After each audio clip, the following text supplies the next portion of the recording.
MP board कक्षा 9वीं के विद्यार्थियों को सामाजिक विज्ञान के अध्याय 7 से महत्वपूर्ण प्रश्न बता देता हूं। इससे पहले वाले वीडियो में मैंने 1 से 6 तक के बता दिया है और जो प्रश्न मैं बता रहा हूं ये प्रश्न आपको वार्षिक पेपर में देखने को मिलेगा।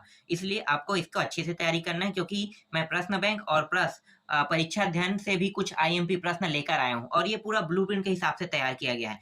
इसके हिसाब से आपको अगर इसके हिसाब से अगर आप तैयारी करते हैं तो आपका नंबर बहुत अच्छा जाएगा। तो यही सारे प्रश्नों को पढ़ना है जो मैं आपको बताऊंगा। तो चलो देखते हैं। तो सबसे पहले वस्तुनिष्ठ प्रश्न देख लेते हैं, क्योंकि 1 नंबर के जो प्रश्न है वो 3 प्रश्न आएंगे, ठीक है, और एक 2 अंक का प्रश्न आएगा। तो इतना ही देखना है, दीर्घ उत्तरी को देखने की जरूरत नहीं है, ठीक है, ना ही लघु उत्तरी को देखने के लिए है। तो अति लघु उत्तरी भी काम आ जाएगा। चलो मैं दिखाता हूँ आप लोगों को। देखो प्रश्न क्या है, सही विकल्प चुनकर लिखिए। प्रत्येक में 1 अंक है।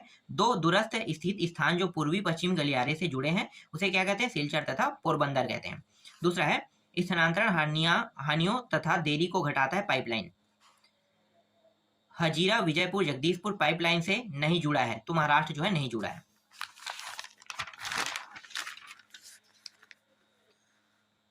नेक्स्ट है, पूर्वी तट पर स्थित पतन जो अंतः स्थली तथा अधिकतम गहराई का पतन है, तो ये विशाखापट्टनम कहलाएगा। भारत का प्रमुख परिवहन का साधन है, तो सड़क परिवहन है।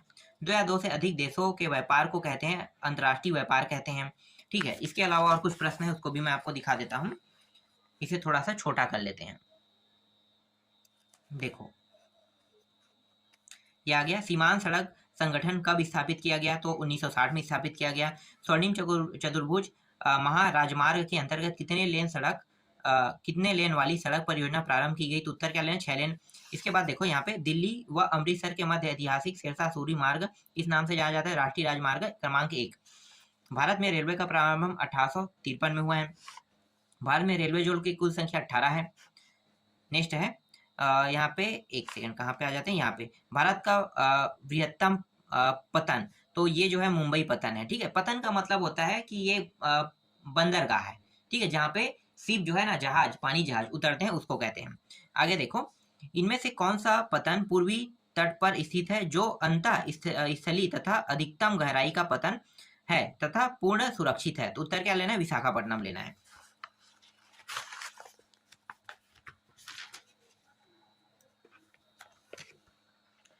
अगला देखो, गैस पाइपलाइन हजीरा और जगदीशपुर से। देश के सबसे पुराने कृत्रिम पतन कौन सा है? तो आपको क्या लेना है? चेन्नई लेना है। निम्न में से कौन सा शब्द 2 या 2 से अधिक देशों के व्यापार को दर्शाता है? तो अंतर्राष्ट्रीय व्यापार आएगा। भारत की प्रमुख आयात वस्तु खनिज तेल है, ठीक है।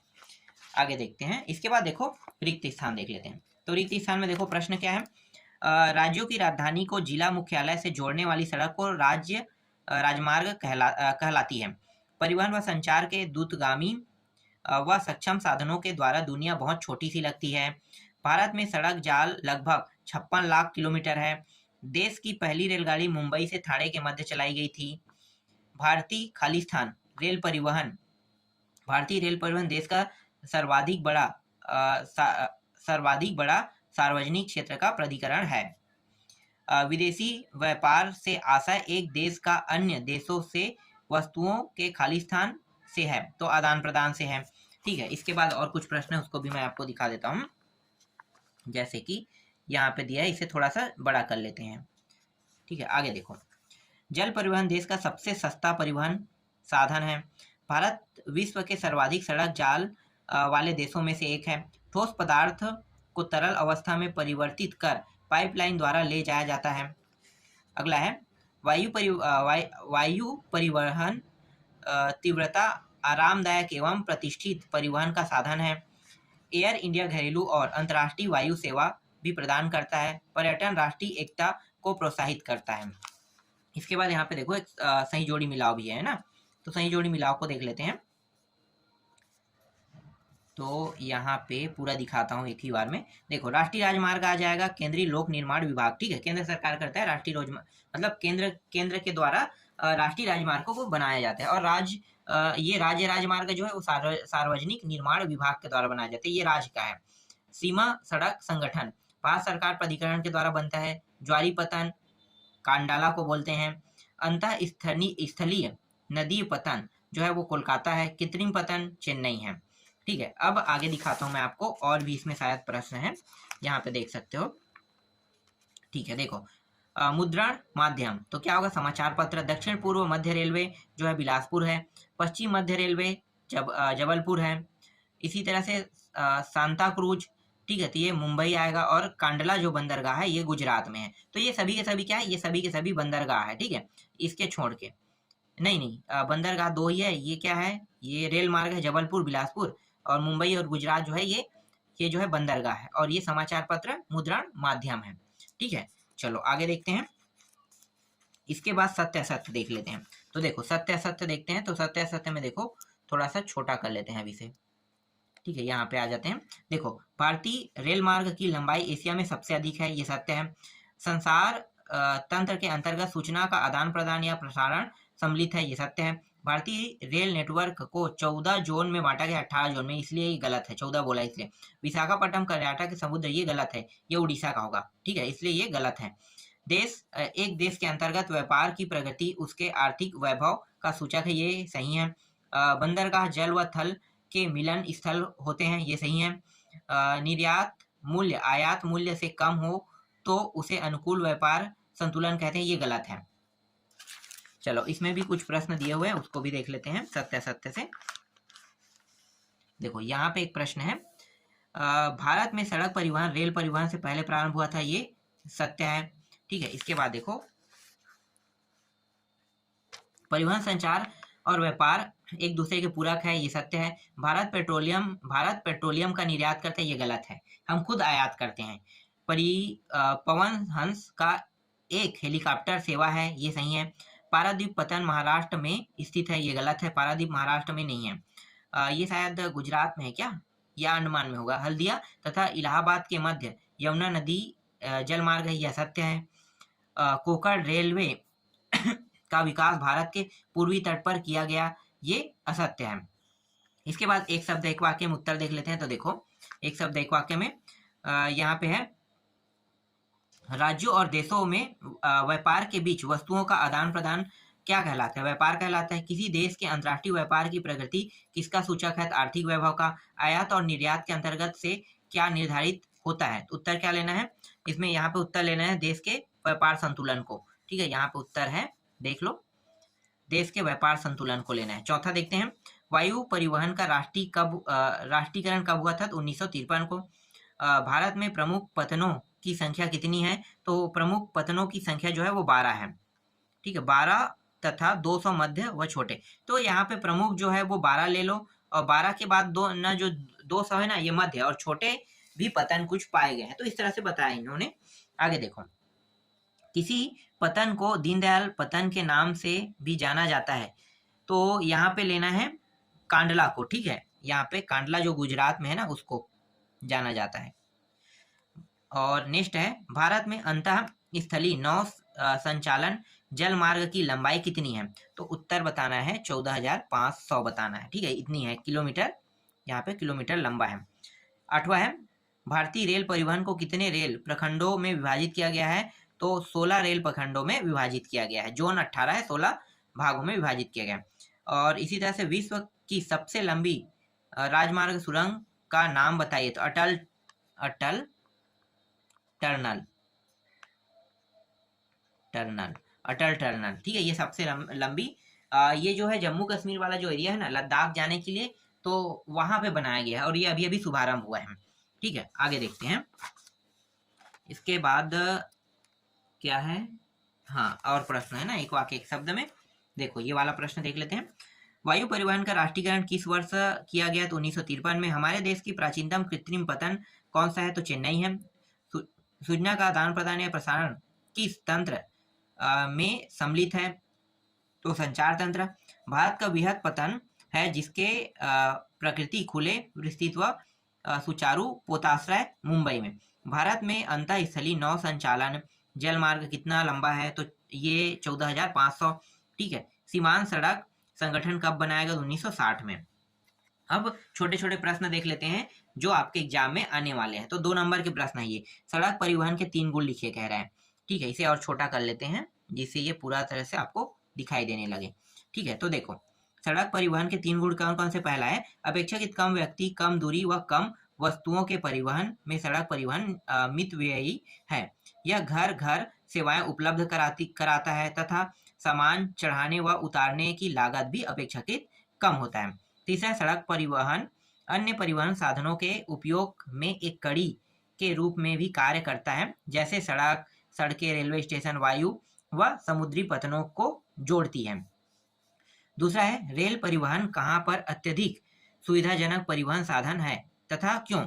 तो देश में रेल परिवहन का विवरण को प्रभावित करने वाले कारकों में भू आकृतिक, आर्थिक व प्रशासनिक कारण प्रमुख है। उत्तरी मैदान अपनी विस्तृत समतल भूमि, सघन जनसंख्या घनत्व, संपन्न कृषि व प्रचुर संसाधनों के कारण रेल परिवहन के विकास व समृद्धि में सहायक रहा है।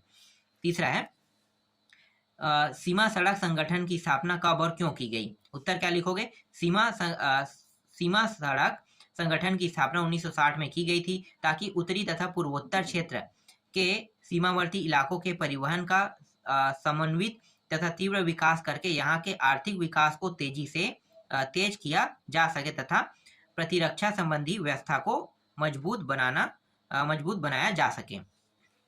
चौथा है राज्य राजमार्ग से क्या आशा है? उत्तर क्या लिखोगे? राज्यों की राजधानियों को जिला मुख्यालयों से जोड़ने वाली सड़कें राज्य राजमार्ग कहलाती है। राज्य तथा केंद्र शासित क्षेत्रों में इसकी व्यवस्था तथा निर्माण का दायित्व राज्य के सार्वजनिक निर्माण विभाग PWD का होता है। परिवहन के विभिन्न साधन बताइए। तो रेल, बस, ट्रक, वायु, जलपोत, पाइपलाइन, ये सब है। पवन हंस क्या है? तो पवन हंस क्या है? एक हेलीकॉप्टर का नाम है ना। तो पवन हंस हेलीकॉप्टर लिमिटेड तेल व प्राकृतिक गैस आयोग को इसकी अपतटीय संक्रियाओं में तथा अगम्य व दुर्लभ भू भागों जैसे उत्तरी पूर्वी राज्यों तथा जम्मू कश्मीर, हिमालय प्रदेश व उत्तराखंड के आंतरिक क्षेत्रों में हेलीकॉप्टर सेवाएं उपलब्ध कराता है। नेक्स्ट है देश के प्रमुख संचार साधन बताइए। तो आपको जितना भी पता है ना आप बता सकते हो, जैसे टेलीफोन, रेडियो, समाचार पत्र, प्रेस है, सिनेमा है, ये सब आ जाएगा संचार साधन में। और डिजिटल भारत क्या है? डिजिटल भारत का मतलब होता है, देखो, डिजिटल भारत ज्ञान आधारित परिवर्तन के लिए भारत को तैयार करने के लिए एक विशाल कार्यक्रम। डिजिटल भारत कार्यक्रम का मुख्य उद्देश्य IT मतलब भारतीय प्रतिभा और IT सूचना प्रौद्योगिकी और एक है कल का भारत में होने वाली परिवर्तन को समझाना है और तकनीक को केंद्र में रखकर बदलाव लाना है।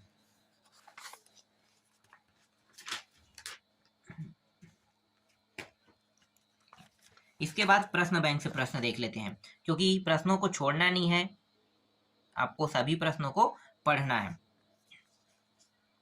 तो देखो, राष्ट्रीय राजमार्ग किसे कहते हैं? राष्ट्रीय राजमार्ग देश के दूरस्थ भागों को जोड़ते हैं। ये प्राथमिक सड़क तंत्र है जिनका निर्माण व रखरखाव केंद्र लोक निर्माण विभाग के अधिकार क्षेत्र में होता है।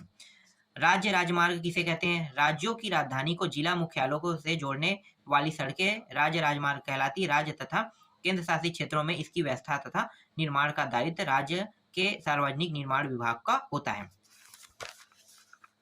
जिला मार्ग क्या होता है? तो देखो, अच्छा छोटा छोटा प्रश्न है, सभी बहुत आसान है। और ना, ये सड़कें जिले के विभिन्न प्रशासनिक केंद्रों को जिला मुख्यालय से जोड़ती है। इन सड़कों की व्यवस्था का उत्तरदायी जिला परिषद को है। जल परिवहन के प्रकारों के नाम लिखे। तो कौन कौन से प्रकार है? तो बहुत ज्यादा आपको याद नहीं करना है, 2 याद करना है, जैसे हल्दिया इलाहाबाद और सदिया और धुबरी वाला है। ठीक है, तो ये जल परिवहन में आपको 2 कम से कम याद कर लेना है। ठीक, चलो आगे देखते हैं। इसके बाद देखो, स्थल परिवहन के प्रकार लिखें। तो ये उत्तर क्या लिखना है? स्थल परिवहन के 6 वर्गों में वर्गीकृत किया गया है। पहला है, देखो, पहला स्वर्णिम चतुर्भुज महा राजमार्ग है, राष्ट्रीय राजमार्ग है, राज्य राजमार्ग है, जिला मार्ग है, अन्य सड़कें, सीमांत सड़कें हैं। छठवां, देश की पहली रेलगाड़ी कब और कहां से कितनी दूरी पर चलाई गई? तो भारतीय रेल परिवहन देश का सर्वाधिक बड़ा क्या है? भारतीय रेल परिवहन देश का सर्वाधिक बड़ा सार्वजनिक क्षेत्र का प्राधिकरण है। देश की पहली रेलगाड़ी सन 1853 में मुंबई और ठाणे के मध्य चलाई गई और 34 किलोमीटर दूरी तय करती है। पाइपलाइन परिवहन से किन वस्तुओं का परिवहन किया जाता है? तो देखो, उत्तर क्या लिखना है? भारत के परिवहन में पाइपलाइन एक नया परिवहन का साधन है। कच्चा तेल, पेट्रोल, उत्पाद तथा तेल से प्राप्त प्राकृतिक तथा गैस क्षेत्र से उपलब्ध गैस शोधनशालाओं, उर्वरक कारखानों व बड़े ताप विद्युत गृहों तक पहुंचाने में किया जाता है। ठोस पदार्थों को तरल अवस्था में परिवर्तित कर पाइपलाइन द्वारा ले जाया जाता है। भारत में किन वस्तुओं का आयात मुख्य रूप से होता है? उत्तर क्या लिखना है? आयात करने वाला ना, तो जो मंगाते हैं उसे आयात कहते हैं, और यहाँ से हम दूसरे देश में ले जाते हैं उसे निर्यात कहते हैं। तो जैसे कच्चा पेट्रोल जो होता है ना, वो भारत में आयात किया जाता है। रत्न, जवाहरात, ठीक है, मशीनें, कृषि व अन्य उत्पादक सामान जो है ये मंगाया जाता है भारत में। आप लोगों को पता होगा, पाम ऑयल के बारे में भी पता होगा, तो उसको भी आयात करते हैं ना इंडोनेशिया से, ठीक है। पहले ये मलेशिया से करता था, अब इंडोनेशिया से। भारत में निर्यात की जाने वाली प्रमुख वस्तुओं के नाम लिखिए। अब निर्यात कर रहे हैं, मतलब हम अपने देश से तो चावल और गेहूं जो है ना वो होगा। तो देखते हैं क्या कह रहे हैं यहाँ पे। तो निर्यात करने वाली वस्तु रत्न है, जवाहरात है, रसायन है, संबंधित उत्पादन, कृषि संबंधित उत्पादन, कृषि संबंधी वही चावल और गेहूं, ठीक है। आगे देखो, परिवहन किसे कहते हैं? वस्तु तथा यात्रियों को एक स्थान से दूसरे स्थान तक ले जाने की प्रक्रिया को परिवहन कहते हैं। आधुनिक युग में परिवहन तथा संचार आर्थिक विकास के अभिन्न अंग बन गए हैं। अनुकूलन व्यापार संतुलन किसे कहते हैं? अगर निर्यात मूल्य आयात मूल्य से अधिक हो तो उसे अनुकूलन व्यापार संतुलन कहते हैं। व्यापार के घटक लिखे। आयात तथा निर्यात व्यापार के घटक हैं। सड़क परिवहन की दो विशेषताएं लिखे। तो पहला क्या है? सड़कों को बनाने में अन्य परिवहन साधन की अपेक्षा कम लागत आती है। कम वस्तुओं की ढुलाई, कम व्यक्तियों तथा कम दूरी के लिए परिवहन में सड़क परिवहन अन्य परिवहन साधन से कम खर्चीला होता है। स्वर्णिम चतुर्भुज महाराजमार्ग की दो विशेषताएं लिखिए। तो दो विशेषताएं लिखना है, तो यहाँ पे देख सकते हैं दो विशेषताएं लिखा हुआ है, इसको पूरा याद कर लेना है, ठीक है। आगे देखते हैं, रेल परिवहन की दो विशेषताएं लिखे। तो रेल परिवहन की भी दो विशेषताएं, जैसे कि ये रेल परिवहन अपेक्षाकृत सस्ता होता है और रेल द्वारा एक साथ बहुत से यात्रियों को यात्रा कराई जा सकती है। ये दो ही आपको याद करना है, क्योंकि 2 नंबर में 2 ही नंबर के ही याद करना है आपको, ठीक है। आगे देखते हैं, अगला है कांडला पतन की दो विशेषताएं लिखे। तो कांडला पतन की दो विशेषताएं क्या है? तो पतन, तो यह एक ज्वारी पतन है, और दूसरा क्या है? यह जम्मू कश्मीर, हिमाचल प्रदेश, पंजाब, हरियाणा, राजस्थान, गुजरात के औद्योगिक तथा खाद्यान्नों के आयात निर्यात को संचालित करता है। कांडला को दीनदयाल पतन के नाम से भी जाना जाता है। इसके बाद है मार्मो गांव पतन। देश का महत्वपूर्ण पतन क्यों है? तो देखो, लौ अयस्क के निर्यात के लिए संदर्भ में मारमा गांव पतन देश का महत्वपूर्ण पतन है। यहाँ से देश के कुल निर्यात का आधा 50% लौ अयस्क निर्यात किया जाता है। कोलकाता को एक अंतः स्थलीय नदी पतन क्यों कहते हैं? तो कोलकाता एक अंतः स्थलीय नदी पतन है। यह पतन गंगा ब्रह्मपुत्र बेसिन के वृहत व समृद्ध पृष्ठभूमि को सेवाएं प्रदान करता है। ज्वारी पतन होने के कारण तथा हुगली के तलहट जमाव से इसे नियमित रूप से साफ करना पड़ता है। फिर डिजिटल भारत कार्यक्रम क्या है? तो डिजिटल भारत कार्यक्रम के बारे में भी जस्ट मैं बताया था, ठीक है। डिजिटल के बारे में तो ये वही प्रश्न है। इसके बाद है जनसंचार से कौन से संचार के साधन सम्मिलित है? तो जैसे दूर संचार, ये रेडियो, समाचार पत्र, ये सब आपको लेना है, ठीक है। ये भी प्रश्न मैंने अभी आपको कुछ समय पहले बताया था ना। इसके बाद देखो, नेक्स्ट है संचार के साधन के रूप में दूरदर्शन की दो विशेषताएं लिखे। उत्तर क्या लिखना है? तो संचार साधन के रूप में दूरदर्शन की दो विशेषताएं निम्न है। पहला, दूरदर्शन देश का राष्ट्रीय समाचार व संदेश माध्यम है तथा विश्व के बृहद संचार तंत्र में से एक है। यह विभिन्न आयु वर्ग के व्यक्तियों हेतु मनोरंजक, ज्ञानवर्धक व खेल जगत संबंधी कार्यक्रम प्रसारित करता है।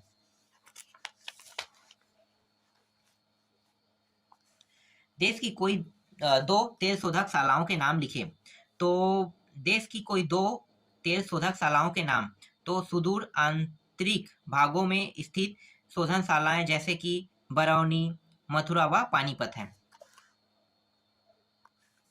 विश्व की सबसे लंबी राजमार्ग सुरंग की दो विशेषताएं लिखे। विश्व की सबसे लंबी राजमार्ग सुरंग अटल टनल। दो विशेषताएं, यह सुरंग पूरे साल मनाली को लाहौर स्पीति घाटी से जोड़ती है। यह सुरंग हिमालय की पीर पंजाल पर्वतमाला से औसत समुद्र तल से 3000 मीटर की ऊंचाई पर अति आधुनिक सुविधाओं के साथ बनाई गई है। भारत सरकार द्वारा घोषित राष्ट्रीय जलमार्ग एवं उनकी लंबाई लिखे। तो उत्तर क्या लिखना है, ये देखो यहाँ पे लिखा हुआ है, 2 याद कर लेना है, ठीक है, 2 से 3, 3 काफी है, ठीक है। तो जो छोटा लगे उसको याद करना है इन 5 में से। आगे देखते हैं, ये अंतिम प्रश्न है, पर्यटन उद्योग के विकास हेतु अपने सुझाव। तो उत्तर क्या लिखना है, यहाँ पे देख सकते हो, पिछले 3 दशकों में भारत में पर्यटन उद्योग में महत्वपूर्ण वृद्धि हुई है। 150 लाख से अधिक व्यक्ति पर्यटन उद्योग में प्रत्यक्ष रूप से संलग्न है। पर्यटन राष्ट्रीय एकता को प्रोत्साहित करता है तथा स्थानीय हस्तकला व सांस्कृतिक उद्यमों को प्रत्यक्ष देता है प्रक्षय देता है। पर्यटन उद्योग से हमारे राष्ट्र को विदेशी मुद्रा भी प्राप्त होती है। यह उद्योग विदेशी मुद्रा अर्जित करने के मामले में सभी उद्योगों को पीछे छोड़ देता है। देश के विभिन्न भागों में पर्यटन की अपार संभावनाएं हैं। पर्यटन उद्योग के विकास हेतु विभिन्न प्रकार के पर्यटन को बढ़ावा देने का प्रयास किया जा रहा है। तो इस तरह से मैंने आपको कुछ प्रश्न दिखाया, ठीक है। लेकिन इस अध्याय से मानचित्र भी आते हैं, तो मैं आपको मानचित्र भी दिखा देता हूँ, 1 मिनट, ठीक है। देखो मानचित्र भी है इसमें, इसका लेड भी कर दिया 4, तो मानचित्र देख लो, ठीक है। ये जो है, तो इन सबको मैं आपको डायरेक्ट मानचित्र में दिखाता हूँ, ज़्यादा कुछ नहीं है, आपको सिर्फ दिखा देता हूँ, ठीक है, कहाँ कहाँ पे ऐड करना है इसे। फिलहाल यहाँ से ये सारे प्रश्न आने की संभावना तो नहीं है, लेकिन देख लो, लद्दाख यहाँ पे लेना है, काली मिट्टी क्षेत्र ये है, छोटा नागपुर क्षेत्र ये है, ये थार का मरुस्थल है, और ये क्या है, ये एक सेकंड, यहाँ पे काली लिखा हुआ, ठीक है। आगे देखो, इसके बाद यहाँ पे देख सकते हो कार्बेट राष्ट्रीय उद्यान है, राणा प्रताप है, बांधवगढ़ है, ठीक है। बांधवगढ़ में अभी जस्ट घूम के आया हूँ। हीराकुंड बांध है, ये भी मैं यहाँ भी मैं चला गया हूँ। सरदार सरोवर में अभी तक नहीं गया हूँ, नागार्जुन नहीं गया, और सुंदरवन राष्ट्रीय उद्यान अभी तक नहीं गया। ये पश्चिम बंगाल में है, और ये आंध्र प्रदेश में है, ये गुजरात में है, और ये राजस्थान में है, ठीक है। इसलिए उन जगहों पे अभी तक मैं नहीं जा पाया। आगे देखते हैं, इसके बाद देखो यहाँ पे है चाय उत्पादन है, ठीक है, उत्तराखंड यहाँ पे है, और यहाँ पे उत्तराखंड में भी चाय के, गेहूं प्रमुख है, यहाँ पे कपास की खेती होती है, गुजरात के पास है, मुंबई में भी कपास की खेती होती है, मतलब महाराष्ट्र वाला एरिया जो है, कर्नाटक में भी कपास क्षेत्र पाया जाता है, क्योंकि काली मिट्टी, जहाँ जहाँ काली मिट्टी वहाँ पे होता है। गेहूं उत्पादक, ठीक है, ये उत्तर प्रदेश है। प्रमुख चावल उत्पादक पश्चिम बंगाल है, और चाय जो है वो असम वाला क्षेत्र में होता है, ठीक है। इसी तरह से यहाँ पे देखो, यहाँ पे सिंगरौली, झरिया, रानीगंज, बेलाडीला, मसूरभंज और कोरबा, तो ये सब के सब क्या है, कोयला खदान है, ठीक है। मैं बता रहा हूँ क्या क्या चीज है, उन सभी को आपको देख लेना है। इसी तरह से देखो, ये धातु वाला है, खेतड़ी में मिलता है, ठीक है, राजस्थान में है, नरोरा, ठीक है, मध्य प्रदेश में, रावत भाट है, बालाघाट है, सी भुंज है, हजारीबाग है, और मसूरभंज है। तो ये जो जगह आपको दिखाई दे रहा है, और यहाँ पे कलपकम है, तो ये सब क्या है, धातु प्राप्त करते हैं ना, ये सभी वही जगह है, जैसे कि सोने की खान, ठीक है, ऐसे कुछ ही स्थान है। चलो आगे देखते हैं। इसके बाद देखो, यहाँ पे है नोएडा है, इंदौर है, ये सब बड़े सिटी है, विशाखापट्टनम, चेन्नई और कोलकाता, ठीक है, ये देखो। इसी तरह से यहाँ पे HV गैस पाइपलाइन यहाँ पे है, ठीक है, मुंबई हाई में भी है। और ये रहा अंतिम वीडियो है इसका, इंदिरा गांधी अंतर्राष्ट्रीय हवाई पतन है, ठीक है, ये एयरपोर्ट है। और नेताजी सुभाष चंद्र बोस हवाई पतन ये भी है, जवाहर लाल अंतर्राष्ट्रीय हवाई पतन, ठीक है। तो बंदरगाह को भी पतन बोलते हैं, और साथ ही साथ ये जो रनवे है ना, उसको भी पतन बोलते हैं ना, तो दोनों को पतन बोलते हैं।